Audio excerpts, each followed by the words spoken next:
Welcome to Is Vishleshan May. I'm so glad you're here because today we are looking at something absolutely massive, a literal monumental shift in global power dynamics.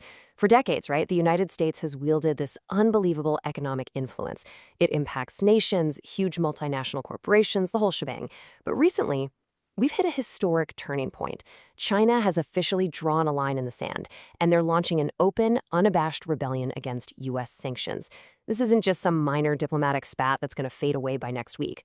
No way. This is a direct, highly calculated challenge to the global order as we know it, signaling what could be a massive geopolitical realignment.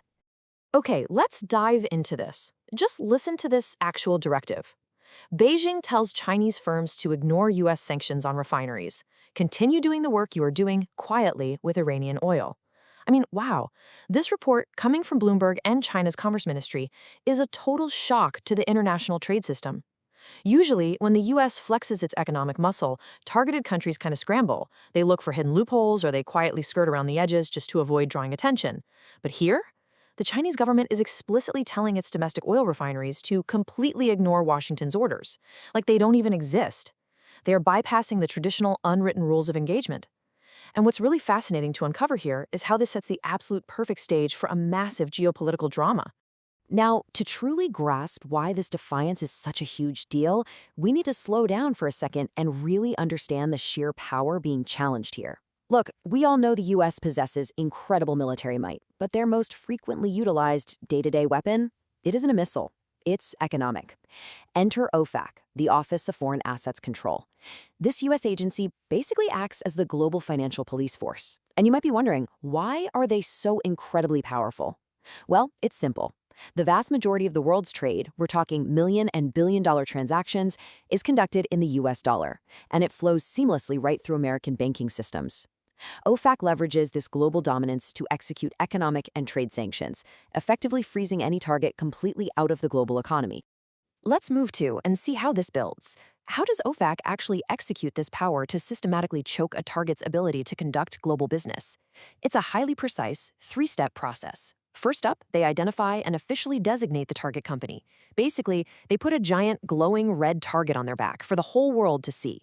Second, they block any assets connected to the U.S. and strictly prohibit any transactions using the U.S. dollar, period. And third, they enforce strict international financial isolation. Why? Because major global banks are absolutely terrified of losing their own precious access to the U.S. financial system. So they immediately cut all ties with the designated company. It is a silent, systemic way to completely cut off a company's oxygen. And all of that context brings us to the exact catalyst for this unprecedented pushback we were discussing today. On April 28, 2026, OFAC made its move. They issued targeted, highly specific sanctions aimed squarely at a group of businesses operating entirely within China's borders. And that specific date marks the exact spark that ignited Beijing's open defiance. Washington made a move, and Beijing decided, you know what, it's finally time to loudly push back. So reading through these reports, the very first question that probably comes to mind is, who exactly got caught in the crossfire of this geopolitical showdown? Well, the targets were China's independent oil refineries. In the industry, they're affectionately known as teapot refineries.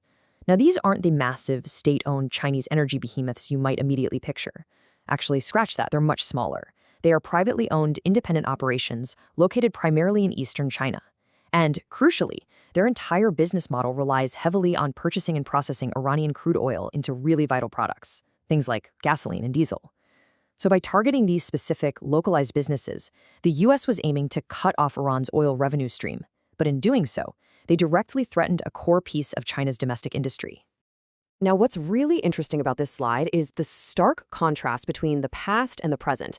Historically, when the U.S. issues these unilateral sanctions, nations, like India back in 2025, for example, followed a pretty predictable script. They'd offer vocal opposition at the UN, stating they only recognize official UN-backed sanctions. But behind closed doors, it was quiet, domestic compliance by their companies, just to avoid those crippling U.S. penalties. But cut to 2026, and China's response completely shatters that historical mold. We are seeing open, undeniable defiance. Beijing is putting out public government documents and giving explicit directives to their domestic companies, literally telling them to completely ignore U.S. orders.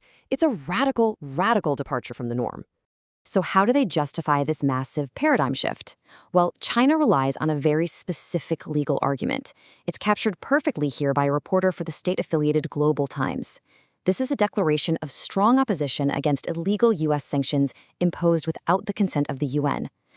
The core argument from Beijing here, and honestly it's a sentiment echoed by a lot of developing nations, is that the United States simply does not have the unilateral authority to act as the world's economic police. They argue that valid, binding global sanctions can only legally be issued by the World Parliament, the United Nations. So according to this framework, unilateral decrees from Washington, they're violations of international law, and therefore they just aren't obligated to follow them. But here is where it gets absolutely fascinating. China didn't just stop at giving a bold speech or issuing a defiant memo. Oh no, they backed up their words with a brilliant strategic maneuver, a legal shield. Think about it. Imagine you are one of these private Chinese refineries. You've just been sanctioned by the US. A European client panics and cancels a massive order, refusing to pay because they're terrified of being sanctioned themselves. Normally, that spells instant bankruptcy. But now, the Chinese government has promised to step in and literally financially cover those losses.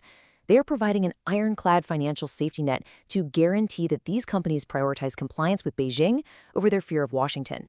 And you can bet this isolated defiance is already sending massive shockwaves across the globe. Geopolitical analysts are actively mapping out these ripple effects as we speak. Looking at the US-Iran conflict, the US is facing intense resistance right now, and analysts note that China feels pretty satisfied watching American resources and influence struggle in Tehran. Meanwhile, US-EU relations, they're experiencing severely strained ties fueled by a lot of global economic frustration over the ongoing conflicts. But absolutely most crucially, let's talk about Taiwan. Geopolitical analysts theorize that this unprecedented level of open defiance from Beijing might actually be a test run. It strongly signals they are stress testing their economic defenses in preparation for a major, historic move in the region. These are the massive, massive stakes we are impartially observing right now.